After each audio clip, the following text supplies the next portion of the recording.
Mãos que dão forma ao barro, com técnica e delicadeza. Está nascendo mais uma criação genuinamente brasileira. O filtro de barro.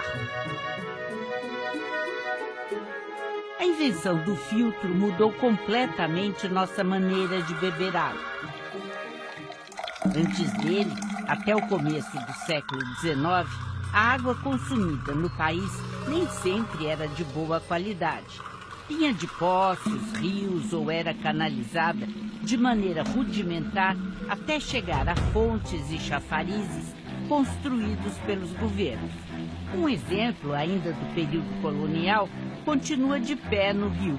São os Arcos da Lapa, um aqueduto do século XVIII, construído para levar a água do rio Carioca até um chafariz com 16 bicas no centro da cidade, onde a população se abastecia. Com a criação do filtro, a água chegou, enfim, dentro das casas, agora limpa e sem contaminação. Um dos primeiros produtos criados pela indústria nacional, o filtro de barro vem sendo estudado há tempos pelo professor Júlio César Bellingeri. Essa questão da água era uma questão de saúde pública. Nós tínhamos, por exemplo, na virada do século XIX para o século XX, muitas epidemias, né? As cidades crescendo, mais população. E aí, os serviços de água encanada das cidades eram muito insuficientes. Então, não havia no Brasil um equipamento que pudesse filtrar a água de modo eficiente. E as pessoas morriam em epidemias, tomavam água suja. A primeira grande mudança acontece com a chegada dos imigrantes italianos e portugueses no começo do século passado. Eles traziam na bagagem as velas para filtrar água que já existiam na Europa. Eram peças rudimentares feitas de pedras porosas. Já os filtros eram de metal ou de pedra. Havia um filtro importado da França, por exemplo, para o Brasil, que era uma grande pedra de perto de 50 quilos, em forma de cuba. Você jogava a água em cima da cuba para filtrar. Quer dizer, era uma coisa muito restrita, muito cara. E complicada, né? Muito complicada, né? Entre os imigrantes que viviam e trabalhavam em São Paulo, um dia alguém percebeu que as jazidas de argila do interior do estado podiam fornecer material para fazer bons potes de cerâmica. E se podiam fazer bons potes, podiam fazer filtros. Deu certo e foi sucesso imediato. Era água pura, fresquinha e gostosa. Com o passar do tempo, o filtro foi sendo aperfeiçoado.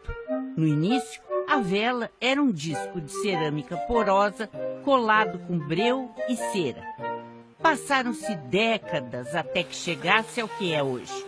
Por fora, uma camada de cerâmica porosa. Por dentro, uma porção de carvão na parte interna.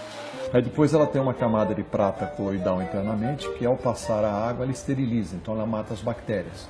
E depois ela passa pelo carvão ativado, que vai retirar o cloro. O cloro é excelente para purificar a água, para matar as bactérias, levar até a residência da gente. Mas na hora de consumir, é importante que você tire o cloro.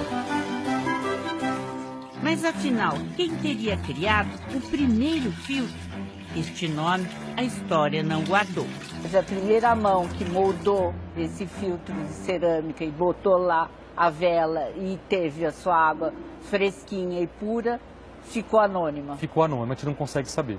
A gente pode falar com certeza que o filtro foi inventado em São Paulo, né, por causa desses imigrantes italianos e portugueses. Então o filtro foi se disseminando, né, para o resto do estado e até do país. Né? Por exemplo, em Jundiaí, em Jaboticabal também, né, onde surgiu uma aglomeração de empresas fabricantes de filtro.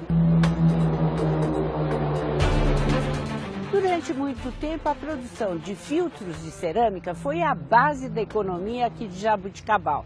A cidade chegou a ter 25 indústrias funcionando, empregando centenas de pessoas. Mas a partir de 1980, com o surgimento da água mineral engarrafada em galão e dos modernos purificadores de água, as vendas dos filtros de cerâmica despencaram.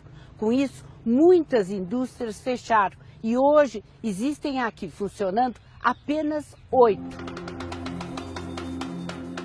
Se as vendas caíram, o mesmo não aconteceu com a pureza da água do nosso velho filtro. Pesquisas mostram que ela continua sendo aquela mesma água boa que há pelo menos um século mata a sede de tantas famílias por esse Brasil inteiro. A qualidade da água tratada no filtro de barro já foi avaliada aqui no Instituto Vital Brasil. O Instituto é um laboratório oficial vinculado à Secretaria de Saúde do Estado do Rio de Janeiro.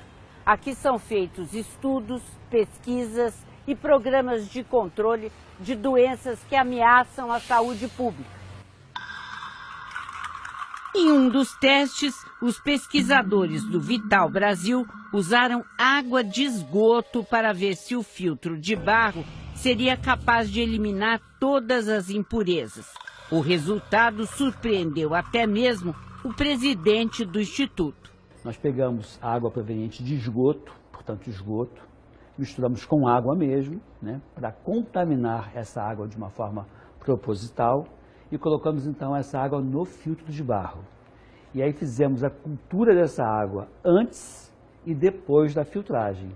A água ficou limpa? Ficou limpa e própria para uso, própria para beber. Que nota o senhor daria para o nosso filtro de barro? De 1 a 10? 10. A eficiência do nosso filtro nunca foi mistério para este homem. Aparecido Paiva, que todos conhecem como Pajé, começou a trabalhar numa cerâmica como aprendiz aos 16 anos. Hoje, com 78, conhece todo o processo de produção de uma grande fábrica como essa.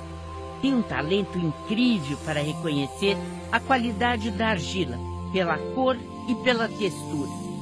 Qual é o segredo para se fazer um bom filtro, um filtro perfeito? O segredo começa lá na jazida. Lá que começa.